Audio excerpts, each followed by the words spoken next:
విశాఖ పర్యాటక మణిహారంలో ఓ వినూత్న రెస్టారెంట్ అటు పర్యాటకులను ఇటు స్థానికులను ఆకట్టుకుంటోంది. తీర ప్రాంతంలో ఓ నౌకలో ఆధునిక సదుపాయాలతో రెస్టారెంట్ ఏర్పాటైంది. తీవ్ర వాయుగుండంతో తీరానికి కొట్టుకొచ్చి నిరుపయోగంగా పడి ఉన్న బంగ్లాదేశ్ నౌకకు కొత్త మెరుగులు దిద్దారు. అత్యంత అధునాతనమైన హోటల్గా రాష్ట్ర ప్రభుత్వం మార్చింది. సాగర తీరంలో నౌకలో ఉన్న ఆ హోటల్ ప్రత్యేకతలేమిటో మా ఉత్తరాంధ్ర కరెస్పాండెంట్ తిరుపతిరావు అందిస్తారు.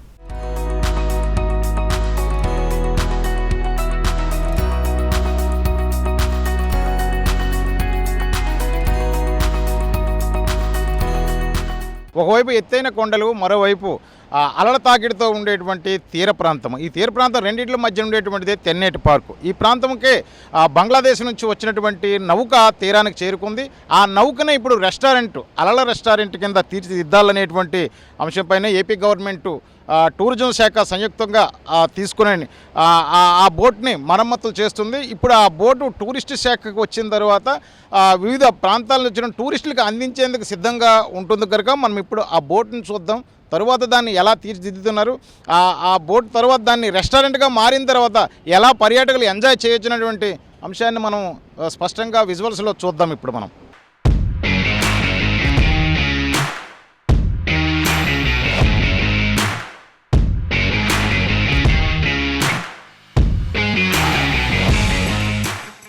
మనము తెన్నేటి పార్కులో ఉన్నాము. ఇక్కడ నుండి ఏదైతే బంగ్లాదేశ్ నుంచి వచ్చినటువంటి నౌక ఉందో ఆ నౌకని తిలకించడానికి పర్యాటకులు వచ్చేటువంటి మార్గం ఇదేని. ఈ మార్గం స్టెప్స్ కలిగినటువంటిది. ఇది గతంలో ఈ స్టెప్స్ నుంచి సముద్రానికి వచ్చినటువంటి పర్యాటకులకి తోవగా ఉండేటువంటిది. అయితే ఈ ప్రాంతంలోనికి స్పాట్కి షిప్ చేరుకోవడంతో ఆ షిప్ని తిలకించడానికి వచ్చినటువంటి జనాలకి అనువుగా ఉండేటువంటి మార్గం కింద తయారు చేస్తున్నారు. కొద్ది రోజులుగా ఇక్కడ ఫ్లోటింగ్ ఎక్కువైంది. ఈ ఫ్లోటింగ్ అంటే జనాలు తాకిడి ఎక్కువ అవడంతో ఈ ప్రాంతం అంతా కలిపి తోవగా చూపిస్తున్నారు. మరో కొద్ది రోజుల్లో ఇక్కడ నుండే బోట్ను పైకి ఎక్కడానికి ఏ రకంగా మెట్లు స్టెప్స్ వేయాలి, జనాలకి ఇబ్బంది లేకుండా, అలాగే సముద్రం కనుక ప్రమాదం జరగకుండా ఉండేందుకే వీలుగా ఏర్పాట్లు కూడా చేస్తున్నారు. కనుక దీనికి సంబంధించినటువంటి ఈ ప్రాంతం అంతా కలిపి రాళ్లతో కూడుకునేటువంటిది. ఇసుక తిన్నెలు కూడా ఎత్తుగా ఉండడంతో ఆ ప్రాంతానికే ఇక్కడికి ఆ నౌక ఒడ్డుకు చేరిపోయింది. కనుక ఈ ఒడ్డుకు చేరిన నౌకను లోపలికి తీసుకువెళ్ళడానికి మళ్ళీ ఎంతమంది ప్రయత్నించినప్పటికి కూడా సాధ్యం కాకపోవడంతో దీన్ని ఆంధ్రప్రదేశ్ ప్రభుత్వమే దీన్ని టూరిజం శాఖ వాళ్ళు సంయుక్తంగా కొనుక్కోవడం కూడా జరిగింది. కనుక దీన్ని మరమ్మతులు చేస్తూ బోట్ని పర్యాటక బోటుగా చూపించడానికి జనాలందరినీ కూడా తీసుకొచ్చి మొబైల్ చేయడానికి కూడా ఇది అనువుగా ఉండేటువంటి ప్రాంతంగా ఉంది. కనుక దీన్ని ఇక్కడే స్టాప్ చేశారు. దీన్ని ఇప్పుడు ఆ లోపలికి వెళ్ళి మనం ఎలాంటి బెర్తలు ఏర్పాటు చేస్తున్నారు, వచ్చినటువంటి రెస్టారెంట్లో ఎలాంటి అనుభూతి కలుగుతుంది, ఏ రకంగా సదుపాయాలు కల్పిస్తుంది అనేటువంటి అంశం రెండో పాటలో మళ్ళీ మనం చూద్దాం.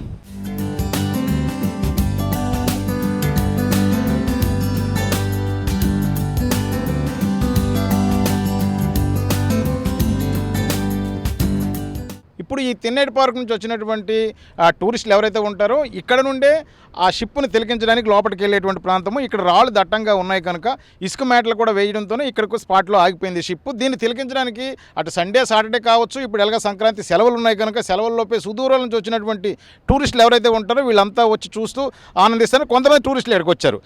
ఎలా ఉంది ఏంటి వాళ్ళ అనుభూతులు ఎలా ఉన్నాయి అడిగి మనం తెలుసుకునేటువంటి ప్రయత్నం చేద్దాం. గుడ్ మార్నింగ్ అమ్మా. ఇప్పుడు మీరు ఎక్కడి నుంచో వచ్చారు చూడడానికి. విశాఖ నగరం అంటే ఇది తలమానికం, ఒక మణిహారం. ఈ మణిహారాన్ని చూడడానికి వచ్చారు. మీకు ఎలాంటి అనుభూతి కలుగుతుంది? ఈ షిప్ను చూస్తుంటే ఎలా అనిపిస్తుంది? మేము కాకినాడ నుంచి వచ్చామండి, సెకండ్ సాటర్డే సండే అవ్వడం వల్ల. అండ్ వైజాగ్కి చాలాసార్లే వచ్చాము. ఇక్కడ స్పెషల్లీ బీచ్ అనేది చాలా బాగుంటుంది. మా కాకినాడలో కూడా బీచ్ ఉంది, కానీ మాకు ఇటువంటి పార్క్స్ కానీ ఏపీ టూరిజం ప్లేసెస్ కానీ ఇలాంటివి ఏమీ లేవు. బట్ స్పెషల్లీ ఇలా షిప్ వచ్చింది అని విని మేము టైం తీసుకుని కేటాయించి దీనికి చూడడానికి వచ్చాము. షిప్ అయితే చాలా బాగుంది. ఇట్స్ ఏపీ టూరిజం వాళ్ళు ఇది ఫ్లోటింగ్ రెస్టారెంట్ కింద పెడదామంటున్నారు. It's a very good plan. చాలామంది వస్తారు. అండ్ మన ఇండియాలోని ఇది మొట్టమొదటిగా ఇలా షిప్ ఎలాగా మనకి వడ్డీగా వచ్చి దీన్ని ఇలా డెవలప్ చేయడానికి వీళ్ళు తీసుకున్న ప్లాన్ అయితే ఇట్స్ వెరీ గుడ్.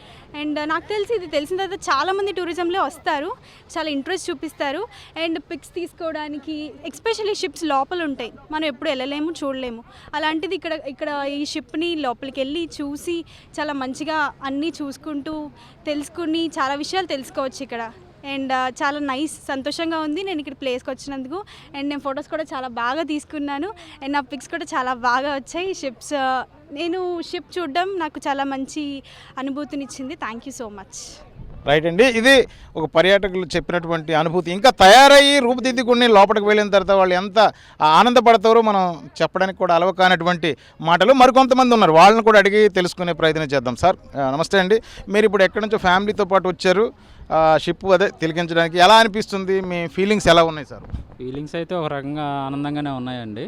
కాకపోతే ఏంటంటే ఇది సముద్రంకి ఎప్పుడైతే షిప్ కొట్టుకొచ్చిందో మొత్తం అంతా దేశం మొత్తం అందరికీ తెలిసిపోయింది.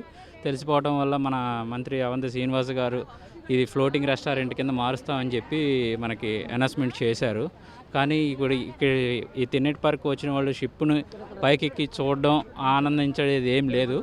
గత కింద వరకు వచ్చేసి ఆ ఫోటోలు ఏంటో అన్నది చూసుకొని ఆ ప్రేక్షకులు కింద నుంచి ఆనందించేసి వెళ్ళిపోవడం జరుగుతుంది. కానీ ఆ షిప్ ఇచ్చే అవకాశాలు కానీ ఏదైనా మన వచ్చిన పర్యాటకులకి అందరికీ కల్పించాల్సిందిగా కోరుతున్నాము. టూరిజం శాఖ ఇంకా అభివృద్ధి చేస్తూ ఈ షిప్ని మన యొక్క లోటుపాట్లన్నీ తెలుసుకొని, పర్యాటకుల లోటుపాట్లన్నీ తెలుసుకొని వాళ్ళు మంచి అవకాశాలను కల్పిస్తూ ఈ షిప్ని తొందరగా ఫ్లోటింగ్ రెస్టారెంట్గా మార్చాల్సిందిగా కోరుతున్నాము. థ్యాంక్ యూ అండి. మరొక టూరిస్ట్ ఉన్నారు, ఆయన అడుగుదాం. మళ్ళీ ఆయన అనుభూతి ఏ రకంగా ఉంది, ఆయన ఫీలింగ్స్ ఏంటో అడిగి తెలుసుకుందాం. బ్రదర్, మీరు ఈ షిప్ని చూడడానికి వచ్చారు కదా, మీ ఫీలింగ్స్ ఎలాగ ఉన్నాయి? ఇక్కడ అలలు ఎత్తైనటువంటి వస్తున్నాయి కదా, ప్రస్తుతం గాలులతో పాటు ఉంది, మీకు ఎలాంటి అనుభూతి ఈ బీచ్లో కనిపిస్తుంది? చాలా ఆనందంగా ఉందండి. ఇలాగా అంటే వైజాగ్కి ఇలాంటివి రావడం అనేది ఒక వింత. ఎందుకంటే ఒక షిప్ అనేది ఇలాగ వచ్చిందంటే అది చాలా వండర్. అది ఇంకా చాలా రేర్ ఇలాగ జరగడం అనేది. కలితే మంచిది. ఇలా ఉండడం వల్ల చాలామందికి షిప్ దగ్గర నుంచి చూడాలని చాలామందికి హ్యాపీ ఉంటుంది, ఒక ఇది ఉంటుంది. కలితే ఇలా రావడం వల్ల చాలా హ్యాపీ పడుతుంది, అందరూ ఆనందపడుతున్నారు. నేను కూడా యూట్యూబ్లో చూసి చాలా ఎక్సైటింగ్ అయ్యాను, దానివల్ల చూడడానికి వచ్చాను ఈరోజు. అలాగా కలితే అది చాలా హ్యాపీగా ఉంది. ఇలా దగ్గర నుంచి చూడడం అనేది చాలా ఇదిగా ఉంది, ఎక్సైటింగ్ ఉంది. మీరు ఎక్కడి నుంచి వచ్చారు? మాది మల్కాపురం అండి, విశాఖపట్నం మల్కాపురం. అలాగా ప్రస్తుతానికి అయితే చాలా హ్యాపీ. ఇంకా ఇది డెవలప్మెంట్ చేస్తే ఇంకా బాగుంటుంది టూరిజంగా. చాలామంది ఇంకా ఎగ్జాక్ట్గా ఉంటే మన వైజాగ్లో ఉన్నా కానీ మన దగ్గర కాబట్టి మనం వస్తున్నాం. ఇంకా లాంగ్ నుంచి చాలామంది ఉన్నారు, విలేజ్ నుంచి వచ్చిన వాళ్ళు వచ్చిన వాళ్ళు చూస్తే చాలా హ్యాపీగా ఫీల్ అవుతారని నా ఇది. అందరూ ఓకే అండి. థ్యాంక్ యూ అండి, thank you very much sir. ఇది ఇప్పుడు ఈ షిప్కి వచ్చినటువంటి పర్యాటకుల తాలూగా అనుభూతులు కూడా మనకు తెలియపరుస్తున్నారు. నెక్స్ట్ మనం లోపలికి వెళ్ళి ఈ షిప్ని ఎట్లా రూపుదిద్దుకుంటుంది, దానికి ఉండే బెర్తలు ఏ రకంగా ఉన్నాయి, ఆ లోపల ఎలాంటి రెస్టారెంట్ని తయారు చేస్తున్నారు, ఒకవేళ ఈ రెస్టారెంట్లోకి తాకిడి ఎక్కువైందంటే దీన్ని ఏ రకంగా మార్పు చెందుతుంది, మారుస్తారు, దీని వెడల్పు పొడవు ఎంత ఉంటుంది అనే అంశాన్ని మనం లోపలికి వెళ్ళే తెలుసుకునే ప్రయత్నం చేద్దాం.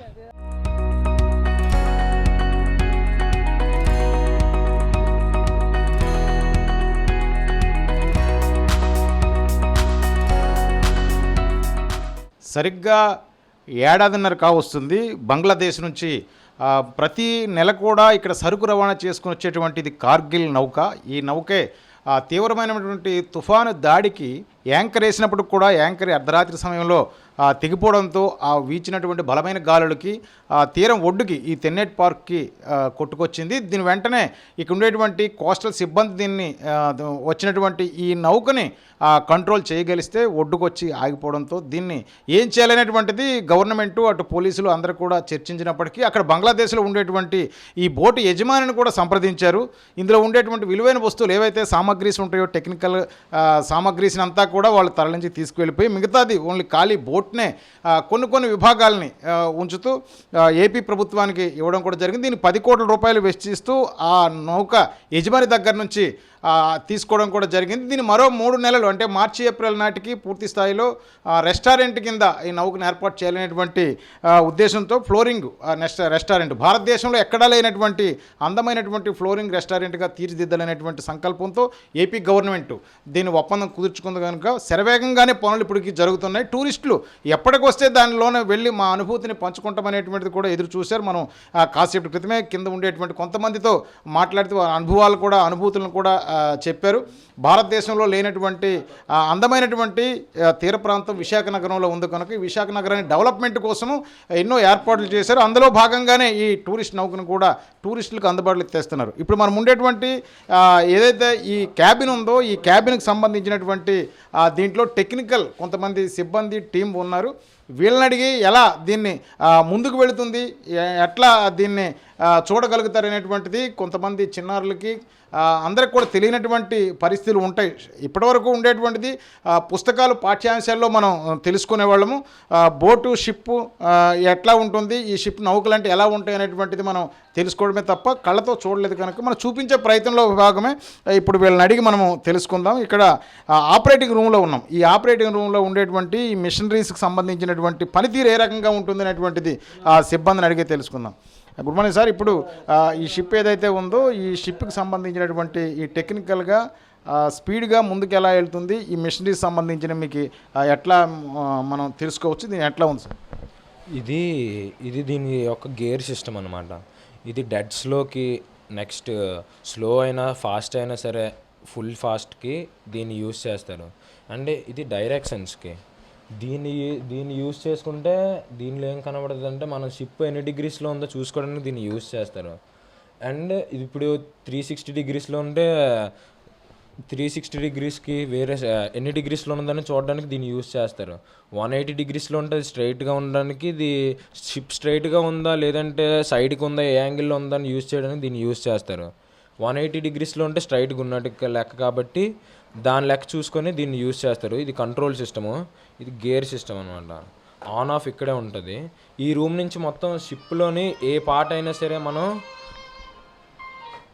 ఈ రూమ్లో నుంచి ఏ పార్ట్ అయినా సరే మనం కంట్రోల్ చేయడానికి వీలుంది. ఆ క్రెయిన్స్ తప్ప ఈ రూమ్లో నుంచి ఏం కంట్రోల్ చేయడానికైనా వీలవుతుంది సార్. ఇప్పుడు మనం ఇక్కడ నుండే చూసినటువంటిది లైవ్ బోట్ సిస్టమ్ కూడా ఉంటుంది. అంటే ఎక్కువగా దీంట్లో వాటర్లో చిక్కుబడిపోయింది, ప్రమాద స్థాయికి వచ్చేసింది షిప్పు అంటే ఇందులో ఉండేటువంటి కార్గో షిప్, అంటే ప్రయాణికులు ప్రయాణించినటువంటి షిప్పు కాదు కనుక ఈ కార్గో సామాను లగేజీని తీసుకొచ్చి వివిధ దేశాల నుంచి మరో దేశానికి పంపించేటువంటి షిప్ కావడంతో దీంట్లో ఉండేటువంటి సిబ్బంది లిమిటెడ్గా ఉంటారు కనుక ఈ లిమిటెడ్ సిబ్బంది తప్పుకోవడము ఏ రకంగా అనేటువంటిది లైవ్ బోట్ కూడా దీంట్లో అమర్చి ఉన్నారు కనుక ఈ సిస్టమ్ ద్వారా వెంటనే ప్రమాదం వచ్చింది అంటే దీన్ని తప్పించుకునేటువంటి ఏర్పాట్ల కోసమే దాన్ని ఉంటుంది. ఈ ఎంవివి మా అనేటువంటి ఈ బోట్ తాలూగా పరిస్థితి ఎలా ఉంటుంది అనేటువంటిది కూడా అడిగి తెలుసుకుందాం. గతంలో ఇక్కడికి ఒడ్డుకు కొట్టుకొచ్చినప్పుడు మీకు ఎలా అనిపించింది, ఎందుకు అసలు ఒడ్డుకు కొట్టుకొచ్చింది, దీని పరిస్థితి ఏమైంది? ఇది యాంకర్స్ తెగిపోయి ఒక యాంకర్ తెగిపోయి కంట్రోల్ తప్పిపోయి ఇటు వచ్చేసింది. వాళ్ళు కూడా ఏం చేయలేక ఇంకా ఏ సిచ్యువేషన్ లేదు కాబట్టి ఇంకా ఏం చేద్దామన్నా సరే ప్రాబ్లం అవుతుంది. సో ఇది ఇటు సైడ్ కొట్టుకొచ్చేసింది. దాని కంట్రోల్ తప్పిపోయింది కాబట్టి ఇటు కొట్టుకొచ్చేసింది. తుఫాన్ వల్ల, సైక్లోన్ దీనివల్ల కొట్టుకొచ్చేసింది. ఇంకా ఈ షిప్ కోసం ఇది కార్గో షిప్. కార్గో షిప్స్ దేనికి యూజ్ చేస్తారంటే మన శాండ్, కోల్, సిమెంట్ అనే ఎక్స్పోర్ట్ చేయడానికి దీన్ని యూజ్ చేస్తారు. ఇది లైఫ్ బోట్లో ఎందుకంటే ఇది మినిమం ఒక 10 మెంబర్స్ అలాగే దీన్ని క్యారీ చేయగలదు. అది 10 మెంబర్స్ క్యారీ చేయగలదు లైఫ్ బోటు. ఎనీ ఎమర్జెన్సీ అయితే ఆ లైఫ్ బోట్ యూజ్ చేసి బయటికి వెళ్ళిపోవచ్చు అదనమాట సార్. ఇప్పుడు మనం తీరాన్ని అంటే సముద్రం కూడా చూడొచ్చు. అక్కడ కనుచూపు మేరలో కనిపిస్తుండేటువంటి ఒక నౌక కూడా కనిపిస్తుంది కనుక ఆ నౌక ఎక్కడైతే ఆగిందో అది ఎగుమతులు అంటే ఇది కార్గోకి సంబంధించినటువంటి షిప్పే, అది వేరే కంట్రీస్ సంబంధించినటువంటిది. దాని ద్వారా పోర్టుకి వాళ్ళు అనుమతిస్తే ఆ షిప్పు ఆ పోర్టుకు చేరుకొని అక్కడ ఉన్నటువంటి సామాగ్రి ఏదైతే ఉంటుందో దాన్ని అంతా వెంటనే అక్కడ పని వాళ్ళతో బయటకు డంపింగ్ చేస్తారు. ఇక్కడ ఉన్నటువంటి మెటీరియల్ కూడా మళ్ళీ షిప్కి ఎక్కించుకుంటూ ఆయా దేశాలకి తరలించేటువంటిది అక్కడే యాంకర్స్ వేశారు.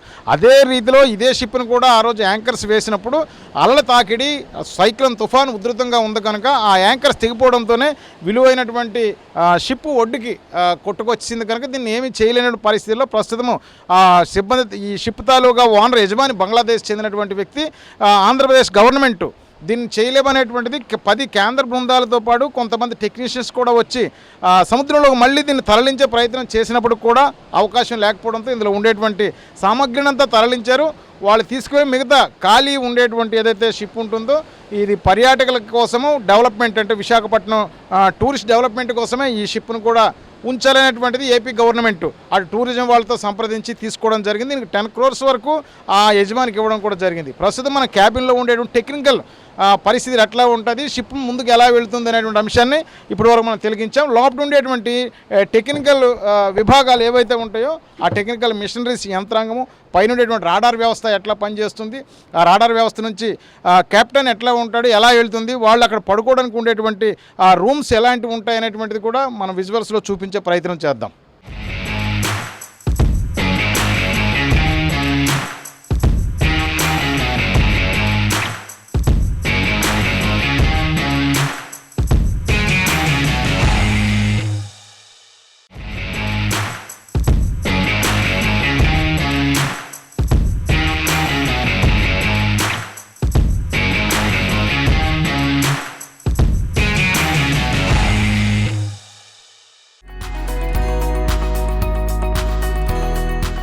ఇప్పుడు మనము సెకండ్ గదిలోకి వచ్చాము, ఛాంబర్. ఇది సెకండ్ స్టెప్లోకి వచ్చేటప్పటికి మనం ఇదిగో క్యాప్టెన్ అనేటువంటిది ఆయన రూమ్ కూడా ఉంది, క్యాప్టెన్ రూమ్ ఇది. ఇందులోనే క్యాప్టెన్ విడిది, అంటే పడుకోవడానికి, కూర్చొని విశ్రాంతి తీసుకోవడానికి ఏర్పడినటువంటి ఈ గది ఏదైతే క్యాబిన్ ఉంటుందో ఈ క్యాబిన్ కూడా ఏర్పాటు చేశారు. వాళ్ళకి ఇచ్చేటువంటి మంచం పడుకోవడానికి ఈ మంచం కూడా ఇక్కడ ఏర్పాటు ఉంటుంది. దీంట్లోనే ఏసీతో పాటు లైటింగు, అటు టాయిలెట్ రూమ్స్, ఈ ఎదరగా కనిపించే విండో నుంచి షిప్ ఎటువైపు ప్రయాణిస్తుంది, ఒకవేళ క్యాప్టెన్ ఎవరైతే అక్కడ ఉంటారో ఆయన ఏమైనా అలర్ట్గా ఉన్నాడా లేకుంటే అలర్ట్గా లేడనేటువంటిది కూడా దీంట్లో ఆయన తెలుసుకునేటువంటి విభాగం ఇది. కూల్. ఇందులో ఉండే ఒక ఫోన్ కూడా ఉంటుంది. అన్ని గదులకు కూడా ఫోనుల్లో సమాచారం క్యాప్టెన్ ఇస్తుంటాడు కనుక మాట్లాడుకొని కాసేపు విరామం తీసుకున్న తర్వాత ఆయన మళ్ళీ విధుల్లోకి వెళ్ళేటువంటిది. దీనికే బండో ద గోయిల్ అంటే బంగ్లాదేశ్ సంబంధించినటువంటి ఒక మ్యాప్ కూడా ఉంది, వాళ్ళ లాంగ్వేజ్లో వచ్చినటువంటి ఆ లాంగ్వేజ్ సంబంధించిన మ్యాపు.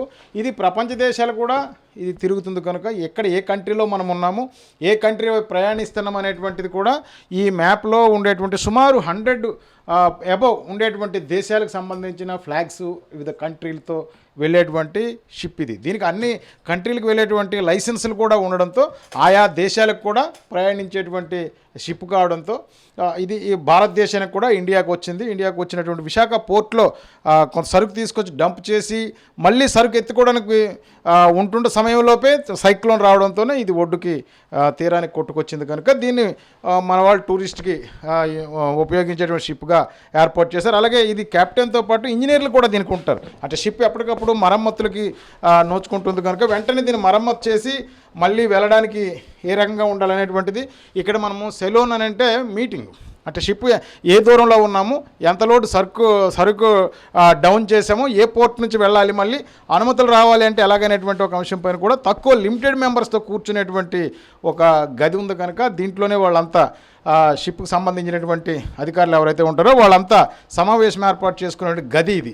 అంటే మొత్తము 2+3 గదులతో కూడుకునేటువంటి కార్గో షిప్ ఇది. ఈ కార్గో షిప్లో ఉండేటువంటిది ఇందులో చీఫ్ ఇంజనీర్ వరకు ఉండేటువంటిది. ఇది చీఫ్ ఇంజనీర్ అని కూడా ఒక స్టిక్కర్ రాసి పెట్టారు కనుక ఆ చీఫ్ ఇంజనీర్ ఉండేటువంటి గది కావడంతో ఈ గదిలోపే ఆయన రెస్ట్ తీసుకోవచ్చు, ఉండొచ్చు, కూర్చొని అంటే పడుకోవచ్చు. అన్నింటికి కూడా వాళ్ళకి కాటు, మంచం ఎట్లా ఉంటుంది, టేబుల్ వేసుకుని సిస్టమ్స్ ద్వారా తెలుసుకునేందుకు వీలుగా అన్ని ఏర్పాట్లతో ఉండేటువంటి ఈ సిస్టంతో కూడుకునే గది ఇది.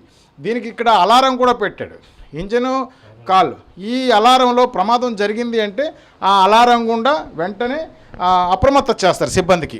ప్రమాదం జరిగింది కనుక ఈ అలారం మోగింది అంటే వాళ్ళు అలర్ట్ అవుతూ వాళ్ళకి ఇచ్చినటువంటి లైఫ్ జాకెట్లు వేసుకుంటూ బయటికి వెళ్ళిపోవడమా, లేకుంటే దాని షిప్ని ఇంకేమైనా మెకానిక్ చేయడమా, వాళ్ళకి సంబంధించినటువంటి సాంకేతిక నిపుణులు సంప్రదించడం అనేటువంటిది తెలియపరచడం కోసమే ముందుగానే ఇక్కడ ఉండేటువంటి ఈ అలారం ద్వారా తెలియపరుస్తుంటారు. ఇది షిప్లో ఉండేటువంటి 2 గదులకు అంతస్తులకు సంబంధించిన స్టెప్స్ మొత్తంగా మనం చూపిస్తున్నాం. ఈ కార్గో షిప్కి సంబంధించినటువంటి అంశం మరో ఫైనల్గా తీసుకొస్తే కిందన విభాగం అంటే గదులు ఏ రకంగా ఇంకుంటే దాంట్లో సరుకు ఎన్ని వేల టన్నుల వరకు ఎక్స్పోర్ట్ చేయొచ్చు, దీని బరువును ఎట్లా లాక్కు వెళుతుంది అనేటువంటిది కూడా మనం కిందకి వెళ్ళి చూద్దాం.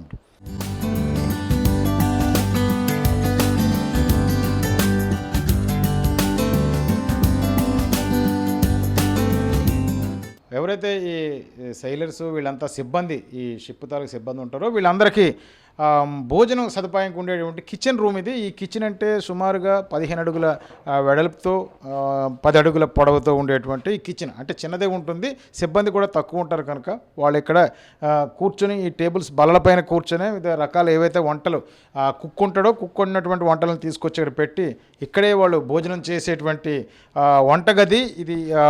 భోజనం చేసినటువంటి స్టాల్ కావడంతో ఇక్కడే వాళ్ళు కూర్చొని భోజనం చేసేటువంటిది. అలాగే ఇది మెస్ రూమ్ అంటే ఇది ఇక్కడ కొంతమంది ఉంటారు అధికారులు ఎవరైతే ఇంజనీర్లు కొంచెం పై స్థాయి సిబ్బంది ఉంటారో ఆ సిబ్బంది కూర్చొని తినేటువంటిది. దీంట్లోనే కిచెను ఈ వంటగది లోపల వండినటువంటి పదార్థాలని బయటికి ఏదైతే ఈ స్టాల్ ఉంటుందో ఈ లోపలికి తీసుకొచ్చేటువంటిది ఇక్కడే. అంటే మనం జనరల్గా మన ఇళ్లల్లో ఏ రకమైతే వంటగదులను మనం తయారు చేసి ఉంటారో అదే మోడల్గా కూడా వాళ్ళు షిప్లో కూడా ఏర్పాట్లు చేశారు. ఇక్కడ ఉన్నటువంటి ఈ పలకలు ఏవైతే ఉంటాయో ఈ టైల్స్ ఏంటంటే హీటు ఎక్కకుండా ఉండేందుకు ఈ టైల్స్ అటు కూల్ అందించేటువంటిది.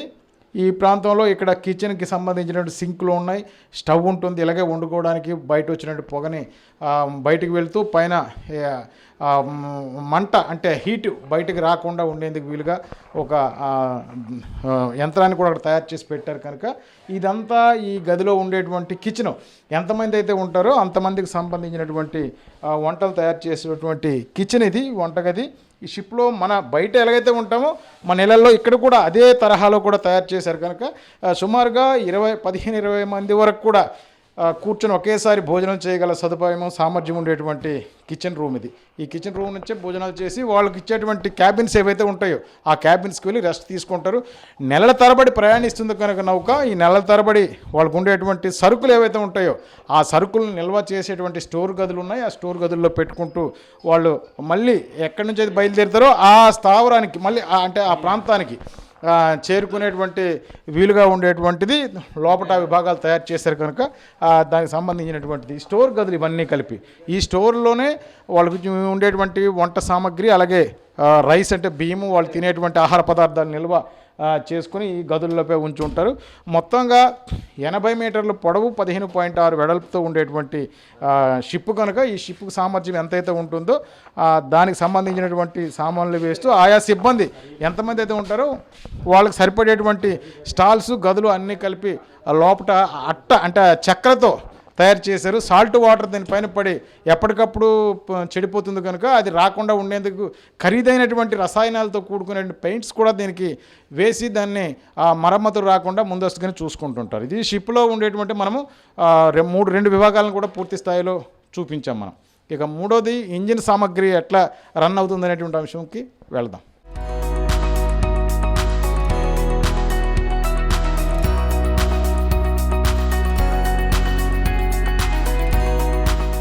ఈ షిప్లో ఉండేటువంటి ఇంజను సామాగ్రి ఏదైతే యంత్రాలు ఉంటాయో ఆ యంత్రాల విభాగంలోకి మనం వచ్చాం కనుక ప్రస్తుతం ఇక్కడ ఈ యంత్రాల విభాగంలో ఎలా పనిచేస్తాయి ఎట్లా రన్ చేసుకుంటూ ముందుకు వెళ్తుంది అనేటువంటిది వీళ్ళని అడిగి ఇక్కడ సిబ్బందిని అడిగి తెలుసుకుందాం. సార్ ఇప్పుడు ఈ మిషనరీస్ ఉన్నాయి, ఒకవైపు ఎలక్ట్రికల్ చూపిస్తుంది, మరోవైపు ఆయిల్కి సంబంధించినటువంటి క్రూడ్ ఆయిల్ ఏదైతే ఉంటుందో దాంతో మూవ్ అయ్యేటువంటి మిషనరీస్ కూడా ఉన్నాయి కనుక ఎట్లా మీరు చెప్తారు సార్?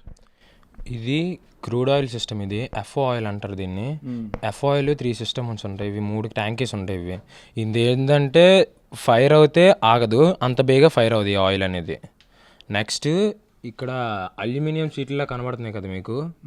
ఈ అల్యూమినియం షీట్లు దేనికంటే ఇందులోనే ఇంజన్ స్టార్ట్ అవుతే హీట్ చాలా ఎక్కువ ఉంటుంది.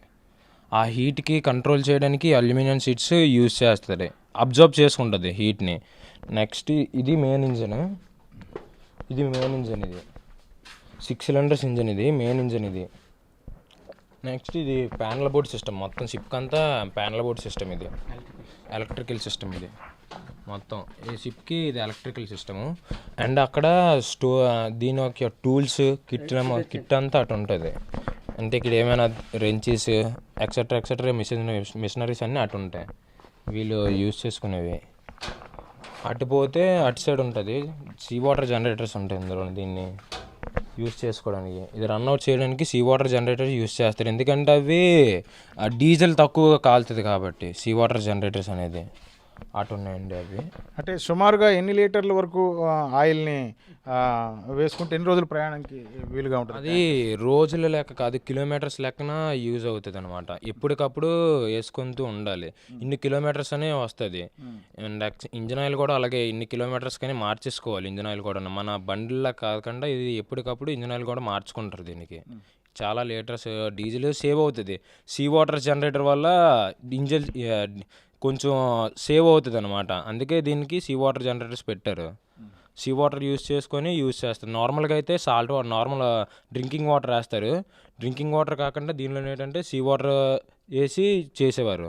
ఇప్పుడు షిప్కి యూజ్ లేదు కాబట్టి ఆ రెండు నార్మల్ పవర్ సప్లై ఇస్తుంది. రెండిటి వల్ల ఇప్పుడు రన్నింగ్లో ఉన్నాయి అవి రెండు పవర్ సప్లై ఇస్తుంది. సో నార్మల్ వాటర్ తోటి యూజ్ చేయనట్టుగా చేయించారు దాన్ని.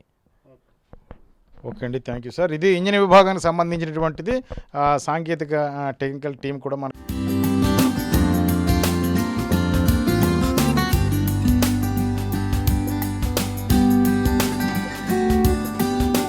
ఇప్పుడు ఫైనల్గా మనం ఈ కార్గో షిప్లో ఉండేటువంటి 3 స్టెప్పుల్లో కూడా చూసాం కనుక ఇక్కడ నుంచే లంగరు ఏదైతే యాంకర్ ఉంటుందో యాంకర్ కూడా తెగిపోయినటువంటి విభాగం ఇది.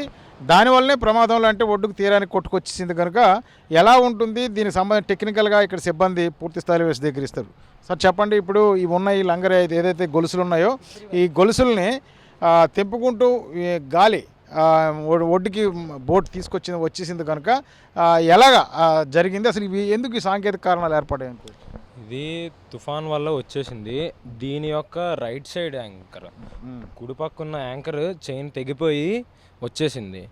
ఇది అటు సైడ్ ఉన్న చైన్ తెగిపోయింది. ఆ చైన్ తెగిపోయింది. మేము ఈ చైన్ అంతా బయటికి లాగి చూసాము.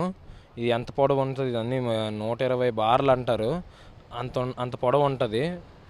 మొత్తం ఆ చైన్ తెగిపోవడం వల్ల ఇది వచ్చేసింది. ఇది ఆ చైన్ యొక్క మిషనరీ. దీన్ని బులాట్స్ అంటారు. పోర్ట్లోకి వెళ్ళినప్పుడు ఈ బులాట్స్ యూజ్ చేసి కడతారు పోర్ట్కి. Okay, thank you sir, thank you very much అండి. బాగా అంటే షిప్కి సంబంధించినటువంటి పూర్తి 3 స్టెప్పుల్లో ఉండేటువంటి పరిస్థితులు కూడా షిప్ ఏ రకంగా రన్ అవుతుంది, దీన్ని ఎక్కడ ఆపుకోవచ్చు, దీన్ని ఫ్లూరెంట్ ఆయిల్స్ ఎట్లా ఫిల్ చేస్తారు, అలాగే లంగర్ వేసేటప్పుడు ఏ రకంగా ఉంటుంది, లంగర్ తెగిపోయి అంటే లంగర్ని యాంకర్గా అంటారు కనుక యాంకర్ తెగిపోయి ఒడ్డుకు వచ్చింది కనుక ఏ భాగంలో దీన్ని సాంకేతిక లోపం వచ్చింది అనేటువంటిది మొత్తం టోటల్గా కూడా షిప్కి సంబంధించినటువంటి యూజింగ్ ఎట్లా ఉంటుంది అనేటివి కూడా స్పష్టం చేశారు. ఇప్పుడు మనం ఫైనల్గా తీసుకుంటే ఆ రెస్టారెంట్ అనేటువంటిది నిర్మాణం చేస్తున్నారు కనుక ఇదే కైలాసగిరి కొండ. ఈ తెన్నేటి పార్క్కి ఆనుకొని ఉండేటువంటి ఈ కొండ అయితే ఏదైతే ఉందో ఇక్కడ ఈ ప్రాంతం దగ్గరే రెస్టారెంట్ కూడా కడతారు. రెస్టారెంట్తో పాటు స్విమ్మింగ్ పూల్ ఉంటుంది, అలాగే నక్షత్రపు హోటల్ కూడా కట్టేందుకు కూడా గవర్నమెంట్ ప్లాన్ చేస్తుంది కనుక అంటే డెవలప్మెంట్లో భాగంగా అది తర్వాత వచ్చినప్పుడు కూడా ఇక్కడ నుండే మొత్తం రెస్టారెంట్ కట్టి టూరిస్టులు ఎంతమంది అయితే వస్తుంటారో అంతమందిని కూడా లోపలికి పంపించి వాళ్ళని ఆహ్లాదపరిచి అంటే ఎత్తైనటువంటి ఈ కొండల చాటు ఉండేటువంటి ఇక్కడ ఈ సముద్రం ఏదైతే ఉంటుందో ఈ సముద్రపు అలలు రాత్రి పగలు ఎగిసిపడుతుంటాయి కనుక ఆ అలలు ఎగిసిపడేటువంటి ప్రాంతంలో చూపించేందుకు అంటే చూపర్లు ఎవరైతే ఉంటారో చూసేందుకు ఈ ఫ్లోటింగ్ రెస్టారెంట్ అనేటువంటిది కూడా ఏపీ ప్రభుత్వం ఏర్పాటు చేస్తుంది కనుక ఇక మరో 3 నెలల్లో దీన్ని యూజ్ఫుల్ అంటే వినియోగంలోకి వస్తుంది. ఈ 3 నెలల తర్వాత సందర్శకులకి అనుమతి ఇచ్చేటువంటి అవకాశాలు కనిపిస్తున్నాయి. విశాఖలో ఉండేటువంటి అందమైనటువంటి ఈ బీచ్ ఏదైతే ఉందో ఈ రామకృష్ణ బీచ్ భీమిలికి వెళ్ళేటువంటి మధ్య ప్రాంతమే తెన్నేటి పార్క్. ఈ తెన్నేటి పార్క్లోనే ఈ షిప్ వచ్చి ఆగిపోవడంతో దీన్నే మరమ్మతు చేస్తూ అందరికి కూడా అందించి అంటే దీని అందము దీని తాలూకా ప్రాంతం ఏ రకంగా ఉంటుందనేటువంటిది కూడా చూపించేందుకు వీలుగా ఏర్పాట్లు చేస్తున్నారు. కెమెరామెన్ నాయుడుతో తిరుపతి రావు, స్టూడియో విశాఖపట్నం.